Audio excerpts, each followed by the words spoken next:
নমস্কার, আমি Soumya Das, stock and derivatives market থেকে। আপনারা মার্কেটে কদিন ধরে দেখছেন, মানে বুধ, বৃহস্পতি এবং শুক্রবারে মার্কেট একটু নিচের দিকে খুলেছে এবং নেগেটিভ যাতায়াত করছে। আজকে সোমবারে মার্কেটও নেগেটিভ ট্রেন্ড ছিল, বিকজ মার্কেটে একটা ভলাটিলিটি হচ্ছে এবং মার্কেট ফল ডাউন করছে। এই ক্ষেত্রে আপনাদের যেটা করতে হবে, শর্ট সেলের জন্য আপনারা মার্কেটে ইনভেস্ট করতে পারেন। আর মার্কেটের এই অবস্থা কারণটা হচ্ছে গ্লোবাল মার্কেটের একটা হালকা প্রভাব আছে, যেখানে দেখা যাচ্ছে যে ফরেন ইনভেস্টররা ওখান থেকে বেরিয়ে যাচ্ছে, যার ফলে মার্কেট ক্র্যাশ করছে। যদিও আজকে যে ভোটের দামামা চতুর্থ দফার ভোট হয়ে গেল এবং 4 জুন রেজাল্ট আছে, এই পুরো ইম্প্যাক্টটা পড়বে। তো এর আগেও আপনারা দেখেছেন এই কয়েক মাসে প্রায় 16-17 বার মার্কেট নিচের দিকে চলে গেছে। এটাতে ঘাবড়াবার কিছু নেই, ভয় পাওয়ার কিছু নেই। এটা একটা ছোট্ট কারেকশান, 3-5% কারেকশান হচ্ছে। এই কারেকশান থেকে আবার উঠে যাবে, তো চিন্তা একদম করবেন না। আর আমি এখন বলে দিই কোন কোন স্টকে আপনারা ইনভেস্ট করতে পারেন।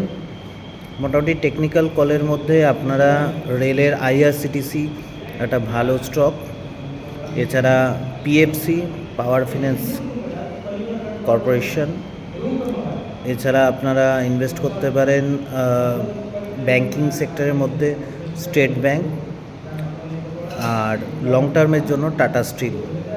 তো এগুলো সবই মিড ক্যাপ বা লার্জ ক্যাপ, আর কিছু স্মল ক্যাপ শেয়ারের কথা বললাম। এবার আসা যাক, যারা নিউ কামার, আমার নতুন ক্লায়েন্ট হয়েছো, তারা আমার ভিডিওগুলো একটু ফলো করো। মোটামুটি গুড রিটার্ন আশা যেটা করছো, সেখানে জুন মাস পর্যন্ত একটু অপেক্ষা করবে। জুন জুলাইয়ের পরে কিন্তু আবার একটা ভালো কালেকশন আসবে আগস্ট সেপ্টেম্বরে, বিকজ তারপরে দুর্গাপুজো, দীপাবলি, এইসব জায়গাগুলোতে আবার মার্কেট ভালো চলে।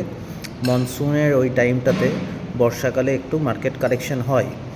তো আপাতত যে নেক্সট প্রজেকশন, সেখানে মার্কেট পজিটিভ মুভমেন্টই থাকবে। ধৈর্য ধরে থাকো, ইনভেস্ট করেছো, বিনিয়োগ করেছো, সেই বিনিয়োগে একটু ঝুঁকিপূর্ণ ভাবলে ভয় পাবে না, প্যানিক হবে না, এটাই আমার তোমাদের কাছে রিকোয়েস্ট। আর যারা আরও নিউ ক্লায়েন্ট হতে চাইছো, তারা আমার ফোন নাম্বারে কল করতে পারো সকাল 10টা থেকে বিকেল 4টের মধ্যে। আমি ফোন নাম্বারটা বলছি, 8910715820। এবার টাটার কিছু শেয়ারের ব্যাপারে বলি।